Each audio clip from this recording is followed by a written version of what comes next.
Bueno, pues estamos ya en nuestra zona mixta, Fernando. Ahora ya con tranquilidad, qué gusto, bienvenido. Ha sido todo Muchas gracias. un placer escuchar tu sermón, un sermón motivador, por lo menos para mí lo ha sido, un sermón precioso de decirte, un sermón que, bueno, nos toca en nuestra parte que quizá tengamos más dormida hoy en día. Empezamos por la punta de salud, ya veo, con lo que nos has contado que corres los 11 kilómetros, totalmente restablecidos, tanto tú como Fernanda, ¿todos bien? Sí, sí, muchas gracias. Sí. Bueno, me alegro porque sí que nos había llegado noticias que habías enfermado, pero qué bueno que todo esté bien. Has titulado el sermón tiempos para ejercitar la confianza en el Señor. Sí. Y nos has empezado hablando de Segunda de Timoteo 3, en el cual se hablan cosas terribles y nos has dicho, quizá vivimos en esos tiempos. Quizá estemos ya viviendo en esos tiempos y nos has hecho una pregunta directa. A mí me gustó mucho, porque hoy en día estamos un poco centrados en la vacuna, así nos lo has dicho, ¿verdad? Queremos volver a la normalidad y a veces se nos olvida que no vivimos en la normalidad, que este mundo es anormal para nosotros y que lo que deberíamos de centrarnos es en ese reencuentro con Jesús, que será cuando volvamos a la normalidad de verdad. Sí, Como cristianos a veces podemos estar despistados, ¿no? sí, a veces sí podemos estar preocupados fuera de contexto, ¿no? Yo sé que la vacuna es importante y desde luego nosotros como iglesia promovemos que la gente pues pueda vacunarse, ¿no? Pero finalmente las situaciones hacen que nosotros podamos tener una reflexión profunda porque la vacuna será una solución temporal, ¿no? La solución de la Biblia es eterna, ¿no?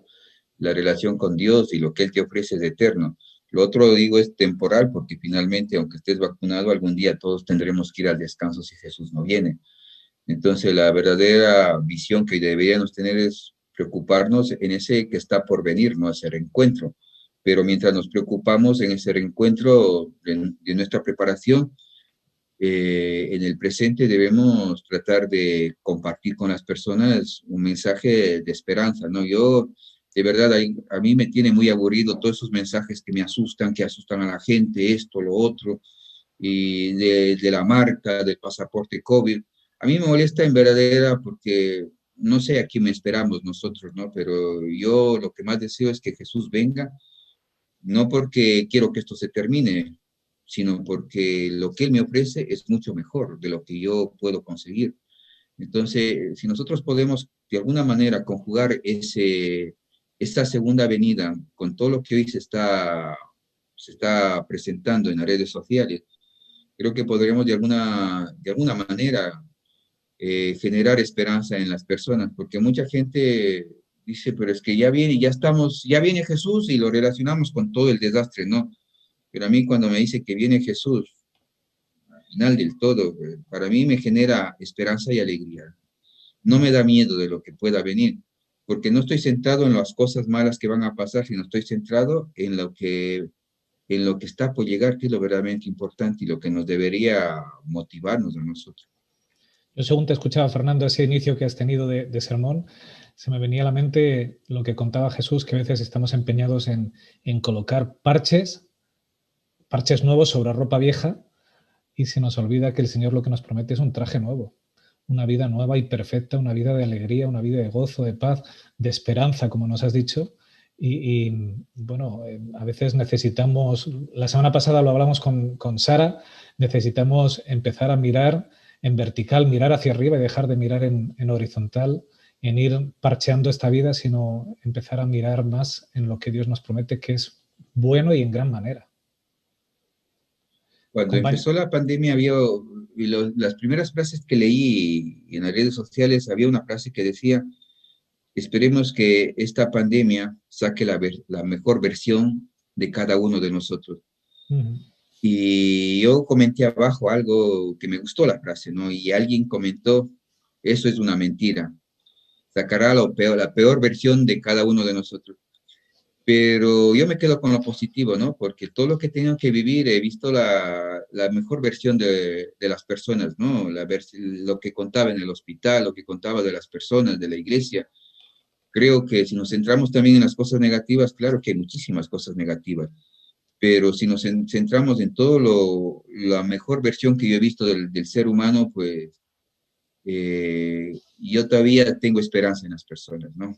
Una cosa es confiar en las personas, tal vez menos, pero esperanza en el ser humano que el Señor hace milagros cada día, ¿no? Pero ese humanismo que tienen las personas, esa solidaridad que tienen las personas en los momentos más difíciles, creo que hemos visto también cosas que ¿verdad? Da pena del carácter, de la forma del ser humano, ¿no?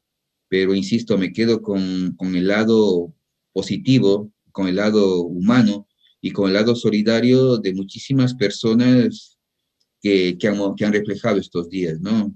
Y eso es importante que nosotros podamos llenarnos de esas cosas, ¿no? Porque ya de cosas negativas nos podemos llenar cualquier momento, pero esas cosas positivas de que Dios nos ha puesto ahí para animarnos en tiempos de pandemia, ¿no?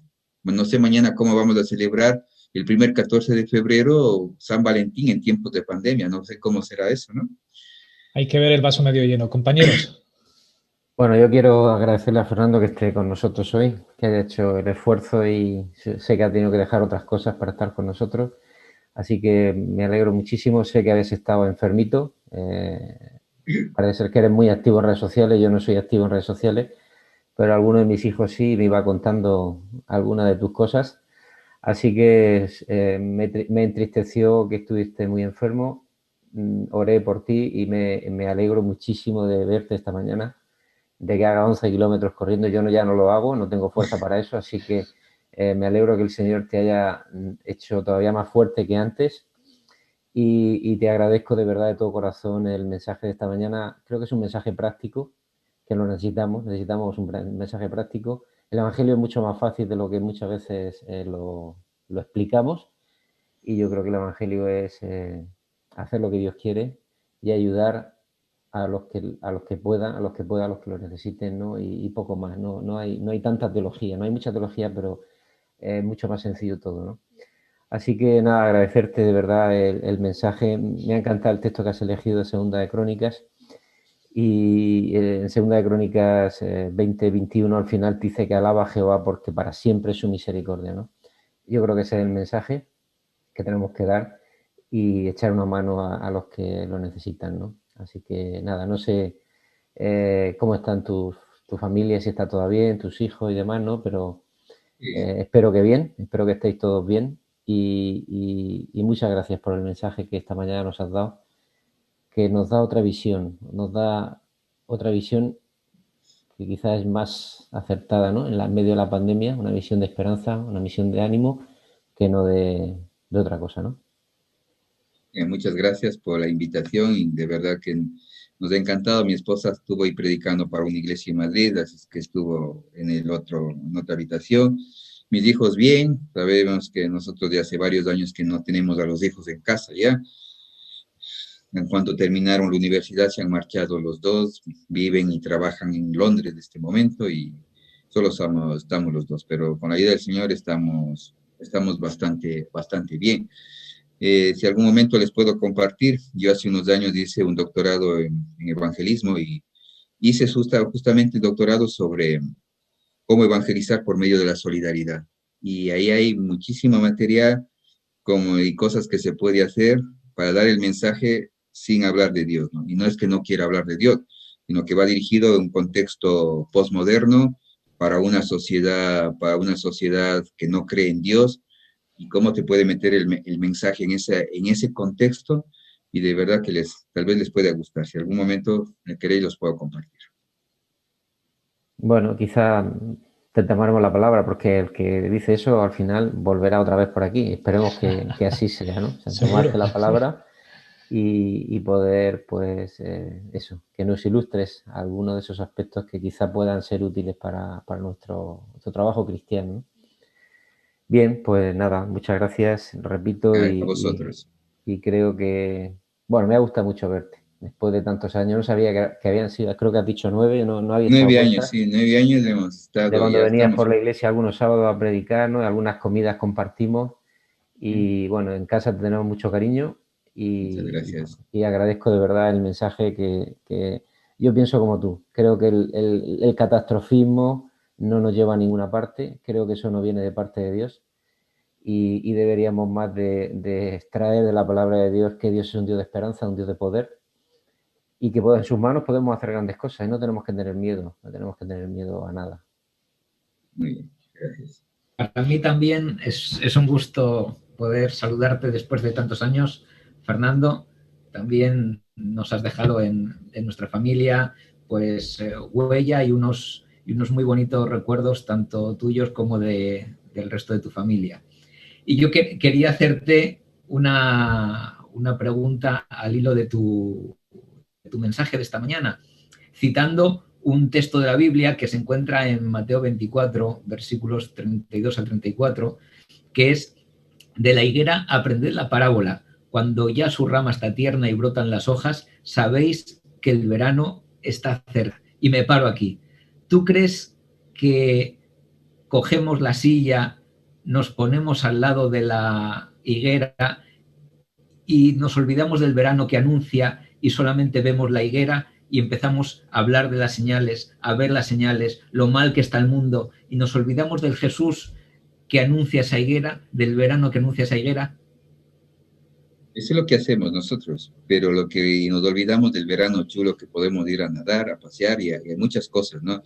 Y nos hemos centrado mucho más en el aspecto negativo de la segunda venida y en el aspecto positivo. De hecho, en el judaísmo, en el Antiguo Testamento, las fiestas son un factor común muy importante, ¿no? Y es un pueblo tan festivo que tiene fiestas para todo.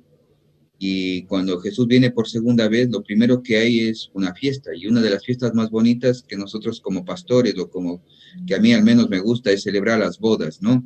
Y me imagino que a Dios también le encantan las bodas, porque la primera fiesta que hace nada más de encontrarse con nosotros es una boda, ¿no?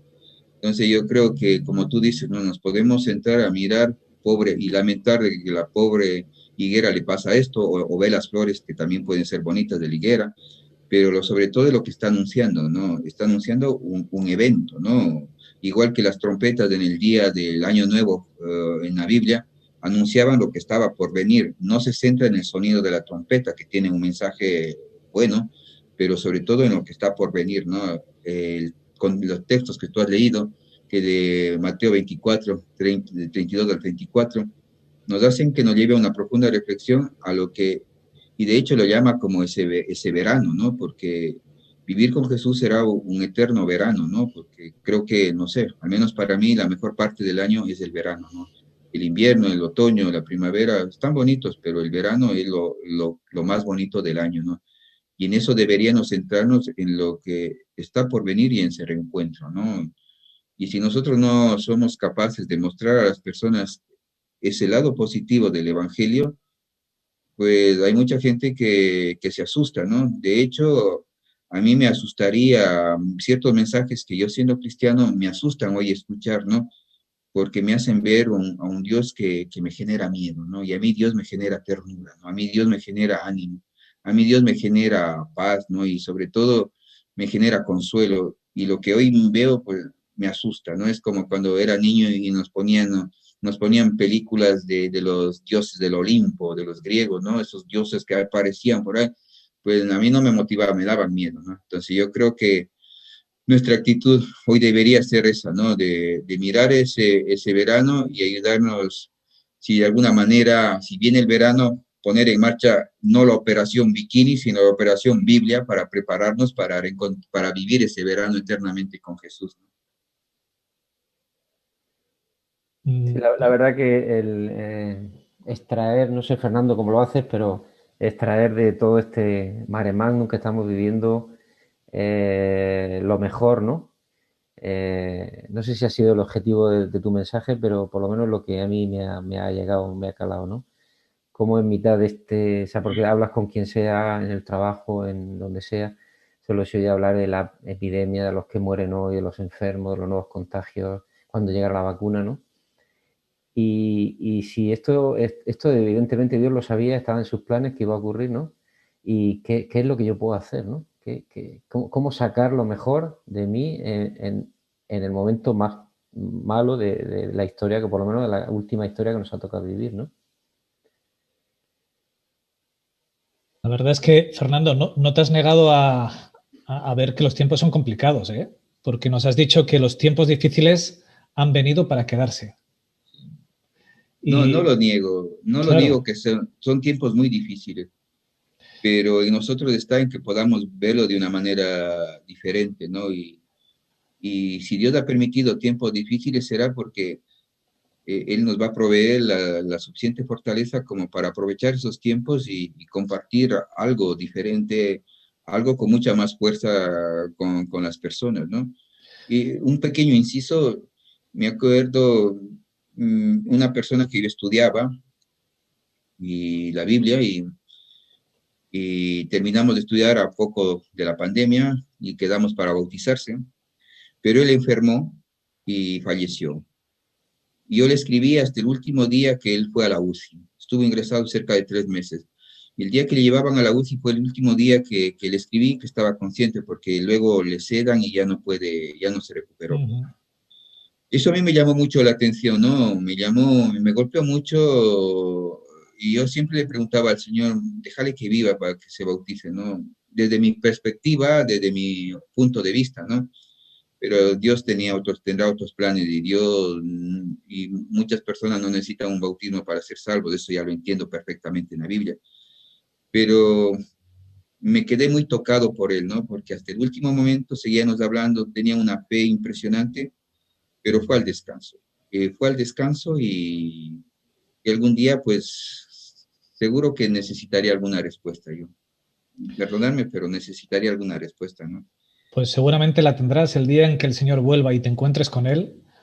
La vas a tener respuesta sin pedir mucho más, ¿eh? Fernando, nos has hablado de esos cristianos que se dedican a moverse por el miedo, donde no hacen preparación para el encuentro con Jesús, simplemente infundir miedo por infundir miedo y por bloquear a la gente, como algo totalmente distinto a lo que somos llamados. Me ha gustado mucho algo que nos has dicho, que es trabajar para traer esperanza.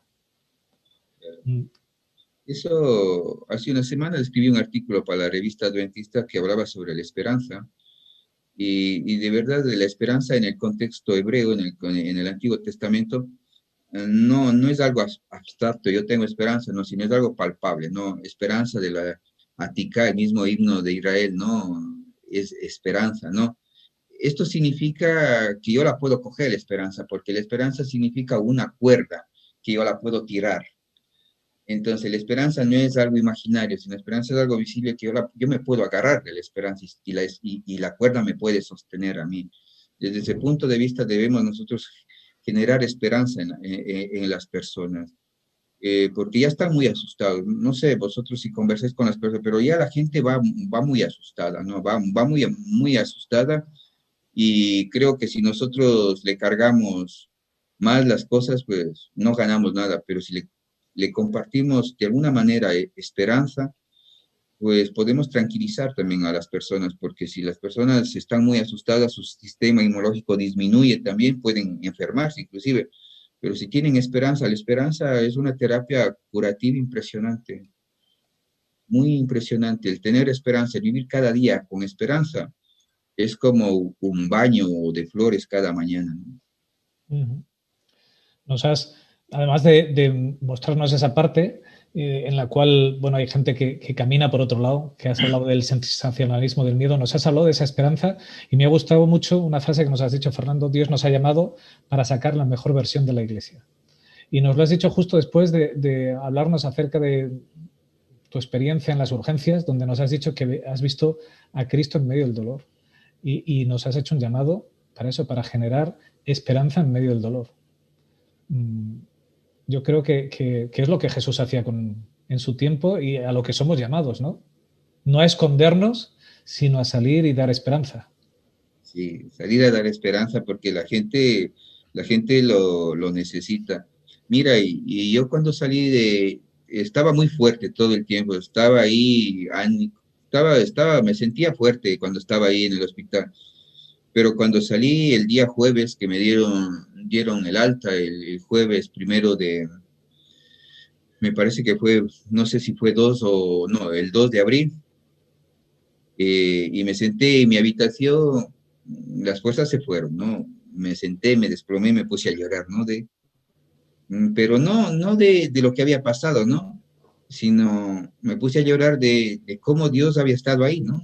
O sea, tú sientes a Dios muy cerca tuyo y dices, ay, pobre de mí, lo mal que le pasó. No, sino al contrario, te pone a llorar, decir, oye, no he estado solo, o sea, tú me has ayudado y tú me has sacado y ahora me dejas aquí, ¿no?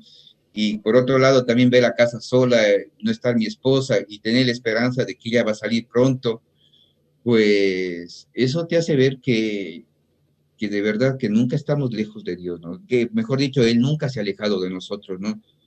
Y tal vez la experiencia mía es diferente, o tal vez de otros tienen otra experiencia y respeto la experiencia de cada uno, pero la mía ha sido durante todo este tiempo sentir a Dios muy cerca, ¿no? Sentir y verle en el momento más complicado. Le decía a una enfermera cuando estaba hospitalizado, me dice una noche que va muy tarde a tomarme las constantes, dice, va sanando muy bien. Le digo, sí, gracias a Dios. ¿Y usted es cristiano? Digo, sí, soy pastor adventista. Dice, hoy se necesita más de los pastores para que animen a las personas.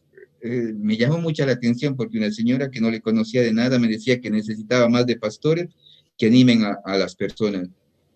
Y en ese medio del dolor, pues, en medio de la enfermedad, pobre enfermera con todo su EPI puesto, todo, ella empezó a preguntar de qué se trataba la iglesia, en qué conocíamos, ese momento te interesa de Dios, no, déjame dormir, estoy cansado, estoy recuperándome de qué momento coge. Pero así es, ¿no? Así es Dios, ¿no? Y te pone alguien en ese momento y se preocupa. Algún día tengo su nombre, cuando pase todo esto le iré a ver porque estuvo ahí al lado, ¿no? Al lado mío, no sé, sientes ese calor de las personas. De hecho, yo salía todas las tardes a las 8 a aplaudir a los enfermeros, a toda esta gente, porque sentí tanto cariño de estas personas. Por eso te digo, vi la mejor versión cuando estuve enfermo de la solidaridad de las personas, ¿no? Vi cariño, vi preocupación, vi una enfermera que tenía la nariz completamente tapada, decía, oye, no puedo respirar muy bien, ir en ese momento a buscar suero fisiológico, traerme una jeringuilla y cosas que de verdad, que interesarse más de la cuenta, ¿no? Un plus que no tenían por qué hacerlo, pero lo estaban haciendo, ¿no? Y eso es Dios actuando en las personas, no es otra cosa, no es otra cosa, es Dios en medio de la tormenta. El amor puesto en práctica. José. José se ha quedado dormido. No, ni mucho menos. Es que el mensaje que nos traes, Fernando, yo creo que apela a cada uno de nosotros. Apela a hacernos pensar qué es lo que estamos haciendo y cómo ven los demás a Dios en eso que hacemos. Y yo estoy muy de acuerdo con David. Yo hace mucho tiempo que llegué a la conclusión de que la teología es apasionante, te permite excavar, te permite ver las cosas de una forma más clara, pero si no hay práctica, no es nada. Y yo creo que sí que tenemos que apelarnos a nosotros mismos. No es ni teología, José. A vivir aquello que creemos. No, te decía José que no es ni teología. La teología sin práctica no es ni teología. Porque correcto. La teología intenta explicar a Dios. Y un Dios sin práctica es un engaño. A mí me ha gustado mucho el sermón práctico, Fernando, tal y como nos lo has contado. Y se me venía a la mente esa frase de Jesús en su parábola en el juicio de las naciones, ese por cuanto hicisteis, ¿verdad? La teología no es algo teórico, sino es una puesta en práctica. Es esa marcha en base a lo que Jesús nos enseñó y una imitación no de las palabras, sino de los hechos. Nos has dicho, Fernando, que en los tiempos difíciles es donde más se ve la fragilidad del ser humano, ¿vale? Y que ahí es donde más se demuestra el amor. Y nos contabas experiencias. Es verdad que cuando uno se encuentra más frágil es donde uno puede ver más ese amor de Dios. Y justo este tiempo en el que vivimos, que es tiempo de fragilidad, es donde más tenemos nosotros capacidad de mostrar ese amor, y a lo mejor estamos haciendo un poco de tortugas. No sé si ese es el mensaje que nos quieres mandar. No, no tanto eso, ¿no? Sino que a veces damos lo que tenemos, ¿no? Alguien me preguntaba algo parecido, ¿no? Yo decía, mira, y yo de tener una talla 46 a tener una talla 40, eso implica que quedé con un montón de ropa que ya no me da. Entonces, hay un mendigo que está fuera de Lidl, que está gordito el mendigo, se da buena vida el mendigo, de verdad, está bastante gordito, está muy bien. Y yo le regalé toda mi ropa al mendigo. No estoy diciendo que eso fue la misma, no. Sino, ¿por qué le regalé la ropa al mendigo? Porque yo tenía para regalarle esa ropa. Ropa talla 40 no tengo ni para mí, no le puedo regalar. Tengo ahí un par de pantalones que he comprado deprisa y corriendo y no le puedo regalar. Pero sí le puedo regalar, le regalé todo lo que tenía talla de ropa grande, porque eso es lo que tenía. Nosotros en estos tiempos podemos regalar y dar lo que nosotros tenemos. Si nosotros no tenemos amor, pues no podríamos dar. Entonces, cada uno da lo que tiene, ¿no? Pero creo que deberíamos dar eso, ¿no? A la gente, de alguna manera, buscar la utilidad del Evangelio en estos tiempos, ¿no? Hacer que el Evangelio sea útil a las personas. Porque creo que parece que el Evangelio fuera algo que no se puede tocar, ¿no? Que no se puede percibir, ¿no? Pero creo que deberíamos mostrar la utilidad del Evangelio a las personas y que las personas puedan vivir la utilidad del Evangelio, sobre todo los que no conocen, ¿no? Sentir que hay un Evangelio útil. Y eso creo que va muy vinculado con el amor, ¿no? Ese evangelismo útil que hace sentir a las personas que no están solas, que pueden ser en estos tiempos, pueden recibir una doble inyección de aprecio, de amor, sentir de que alguien se preocupa, pero si alguien se preocupa porque tiene un Dios que ya se ha preocupado de antemano por él y ha creado en él ese sentir y amar a otras personas. No es algo nuestro, es algo que lo tenemos porque Dios nos provee a nosotros. Sí, quizá para dar de Jesús, ¿no? Hay que tener el corazón lleno de Jesús, ¿no? Para dar el amor hay que tener el corazón lleno de amor. Yo creo que es una estrategia del enemigo, ¿no? Que nos llena con las preocupaciones y nos desitúa, no pone las prioridades y no pone las cosas en su lugar, ¿no? Y yo te agradezco la reflexión de hoy precisamente por eso, ¿no? Porque el día a día, las preocupaciones, el trabajo, en fin, tantas cosas, ¿no? Hacen que a veces olvides lo importante, ¿no? Y pierdas la perspectiva. No hay cosa peor que perder la perspectiva, perder a Dios de tu vida, ¿no? Perder a Jesús de tu corazón. Y bueno, no sé cuál sería el secreto, ¿no? ¿Cuál sería el secreto para llenar nuestra vida de Jesús, llenar nuestra vida de su amor y no perder la perspectiva, no hacer que el enemigo pues nos quite en el medio lo que es importante, ¿no?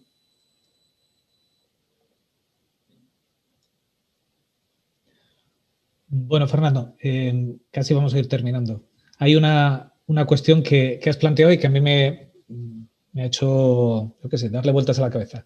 Nos has dicho que hay algo que no te atormentaba, pero que sí que te había impactado, y es que murió mucha gente en la época sin esperanza. Has dicho así, sin el mensaje de esperanza.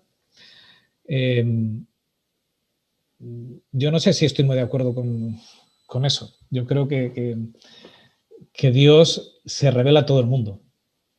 Lo que sí que estoy de acuerdo con algo que luego has dicho, que murieron sin el mensaje adventista. Yo creo que tenemos un mensaje que da más luz acerca de ese Dios, pero yo creo que Dios no permite que nadie muera sin que alguien vea sus rayos de luz, sin que vea su esperanza, y yo creo que eso nos libera. O sea, la salvación de los demás no depende de mí. Si dependiera de mí, buenos íbamos todos. Dios se ocupa de cada uno de nosotros y nos utiliza, pero a veces cuando no llegamos, cuando no queremos llegar, bueno, Dios utiliza sus medios. Es verdad que tenemos más luz, pero si no somos capaces de compartirla, Dios no se va a quedar parado. No sé si el resto estáis de acuerdo, no sé si Fernando tú estás de acuerdo con esto, pero... No, estoy de acuerdo con lo que tú dices, ¿no? Lo que yo sobre todo quería manifestar era, de hecho, cuando el fin de gracia termina de una manera, hay dos maneras de terminar el tiempo de fin de gracia, de una manera cronológica, y otra manera de terminar el tiempo de gracia es cuando yo muero también, cuando llega nuestro final de nuestra muerte física. Y según la Biblia, yo voy al descanso cuando ya he tomado una decisión, o sea, porque el Señor no nos llevará ninguno al descanso sin haber tenido esa decisión. Y la gente, pues todos habrán tenido la oportunidad de conocer al Señor. Lo que yo más me refiero es conocer a ese Dios. Hay un libro evangélico muy bonito que dice, el Dios que yo nunca conocí, ¿no? Ya es un pastor evangélico que habla acerca de cómo le mostraron al Dios malo, vengativo, castigador, ¿no? Y él empieza a describir él cómo le conoció. Yo cuando me refiero a eso, que murieron tal vez mucha gente sin conocer a ese Dios que yo conozco, ¿no? Bueno, salvador, generoso, que te equivocas, te levanta, que te tiende la mano, de esa relación de sentirte libre de verdad, no llevar cargas en tu vida, porque Jesús lleva tus cargas. O sea, me refiero a eso, ¿no? Tal vez no tuvieron cuando hablaron, conocieron de Dios desde luego y tuvieron su oportunidad de aceptar, pero tal vez no tuvieron esa posibilidad porque yo cuando converso con muchas personas tal vez no tienen esa visión de la que tal vez nosotros o yo de manera particular la tengo, ¿no? Un Dios amigo, un Dios bueno, un Dios que le dice a una prostituta tirada en el suelo, mira, yo no te juzgo, yo no te condeno, levántate y no peques más, ¿no? Saqueo, bájate de ahí, sin vergüenza, yo le hubiera dicho, sin vergüenza, bájate de ahí, le dice, Saqueo, bájate hoy, cenaré en tu casa, ¿no? Ese Dios bueno, cariñoso, que me quiere, que se preocupa por mí, tal vez mucha gente fue al descanso sin conocer esa versión de Dios, esa versión bueno, que se preocupa por mí, que está en medio de la tormenta todo el tiempo, ¿no? A eso me refería, desde luego dando por sentado de que todos, de alguna manera, cuando vamos al descanso, no solo hemos tenido la posibilidad de conocer, sino también hemos tomado la decisión de seguirle o no seguirle, eso completamente. Bien, pues no sé si tenéis algo más. Había un comentario que se ha eliminado, me ha gustado, pero se ha eliminado porque estaba en mayúsculas y ya sabéis que las letras en mayúsculas el ordenador la entiende como una agresión y las borra inmediatamente. Decía algo así como que sin teología no hay conocimiento profundo de Dios. Es verdad, yo estoy de acuerdo de ello. No, pero yo creo que el comentario va por quizá el comentario que he hecho yo, ¿no? Yo no es que esté en contra de la teología, todo lo contrario. Yo procuro estudiar y profundizar, ¿no? Todo lo que puedo. Pero quiero decir que a veces el Evangelio es más sencillo de lo que lo pintamos, ¿no? El Evangelio Jesús lo resumió en amor a Dios sobre todo y al prójimo como uno mismo, ¿no? Yo creo que eso es fundamental, ¿no? Lo fundamental de la vida es no perder la relación con Dios y lo fundamental de la vida es ser una buena persona y ayudar a quien se puede, ¿no? Yo creo que eso es el resumen básico de la teología, pero no digo que no, la teología evidentemente está ahí y estudia. La teología creo que debe ser el estudio profundo de Dios, ¿no? Y eso lo tenemos que hacer todos, no solo los teólogos, sino cualquier persona que ande por este planeta debe ser un poco teólogo, ¿no? La teología nos ayuda a conocer a ese Dios para ponerlo en práctica, que yo creo que es donde está siempre la lucha. Si la teología se queda solo en el estudio y no se pone en práctica, no vale absolutamente de nada. y si ni siquiera me dedico a conocer a Dios, tampoco vale de nada. Entonces hay que tener ese equilibrio que a veces nos cuesta. Déjame terminar. Puedes tener esas dos visiones, ¿no? Una teología que te hace conocer a Dios y el conocimiento genera en ti un evangelio práctico, ¿no? Pero también hay gente que no conoce ese Dios y tienen una solidaridad impresionante. Me acuerdo hace unos años, 4 o 5 años, en Grecia estuve en un campo de refugiados con niños y me llamó mucho la atención de que casi todos los que estaban conmigo eran jóvenes de entre 20 y 25 años y todos un poquito perroflautas, con sus melenas, con sus cosas, pero haciendo el bien. Ay, que me daba igual lo que sea, ¿no? Haciendo el bien, ayudando ahí en el campo de refugiados. Yo fui como entrenador de fútbol. Necesitaban un entrenador de fútbol y los jóvenes me preguntaron, ¿y tú qué haces aquí, no? Porque era el mayor que ellos. Yo digo, pues ayudando, y dice, ¿pero a qué te dedicas? Pues yo les decía, soy pastor adventista, soy protestante, ¿no? Y le llamó mucho la atención porque uno me dijo, no, esa es la manera de mostrar el evangelio, ¿no? O sea, vienes y les sirves a ellos, ¿no? Vienes y les sirves a ellos y juegas con ellos fútbol. Y cada mañana cuando me levantaba y iba con los balones y veía esas caritas de los niños sirios felices que ya venía el profesor con los balones para jugar fútbol, esa cara no se me borra nunca de la cabeza mía, ¿no? Esa cara de alegría, ¿no? ¿Cómo podemos generar esperanza en un campo de refugiados que no había ni agua? Pero lo que más me llamó la atención, ver a estos jóvenes, la mayoría eran españoles, de que no creían en Dios, pero estaban ayudando. Entonces eso me abrió la vista de que Dios se preocupa de la salvación de todos. Y estos jóvenes de alguna manera también Dios les está tocando. No sé cómo, pero Dios les está tocando. Tal vez no creen en el Dios que yo lo entiendo como Dios, pero desde luego ir a hacer eso no es simple postureo, es ir a estar ahí ayudando, ¿no? Y eso debe ser el espíritu, de alguna manera, de Dios trabajando en todos los seres humanos, ¿no? Bien, desde aquí deciros que estamos de acuerdo con la teología, ¿verdad, David? Sí, sí, sí. Ni mucho menos que nadie se vaya a creer que no estamos de acuerdo con la teología, pero esa teología tiene que ir a la práctica. Yo os voy a contar un ejemplo muy sencillo. Si alguno me preguntara si me acuerdo de algún sermón, la verdad es que tengo una mente malísima. De sermones que han dado pastores, yo os podría decir que de muy pocos, de muy pocos. Sin embargo, hace ya años, me acuerdo, ¿sabéis cuando van a operarle a uno? Antes de meterte en el quirófano te dejan en una salita primero, ¿no? Y estaba ahí con Ruth, con mi mujer, que es enfermera, la dejaron pasar ahí, me iban a operar del menisco, y justo recibí Ruth una llamada del pastor Márquez, ¿no? Y dije yo era el tesorero en aquella época, y dije, vaya, menudas horas para llamarme ahora, no sé si voy a saber responderle de lo que me pregunte, porque a veces me llama para preguntarme acerca de fondos, no voy a saber si responder lo que me quiera preguntar. Cogí el teléfono y le digo, Tomás, cuéntame. Os digo, no me acuerdo de ningún sermón de los que él diera. Y me dice, mira, Richard, dice, ya sé que estás a punto de entrar al quirófano, pero es que me he liado, no he podido acercarme al hospital. Por favor, quiero orar contigo antes de que entres a la mesa del quirófano. Os digo, no me acuerdo de ninguno de sus sermones, pero me sentí tan bien, sentí tal amor de parte de él como hermano, como pastor, hacia mí, que de sus sermones no me acuerdo, pero de sus obras sí que me acuerdo. Entonces, a eso es a lo que vamos.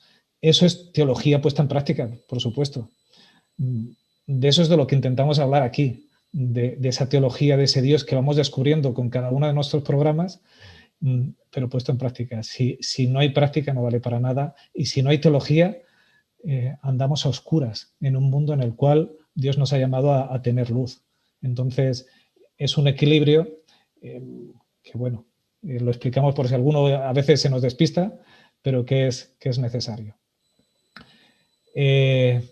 Nada más. Vamos ya a ir concluyendo. No sé si tenéis reflexión final.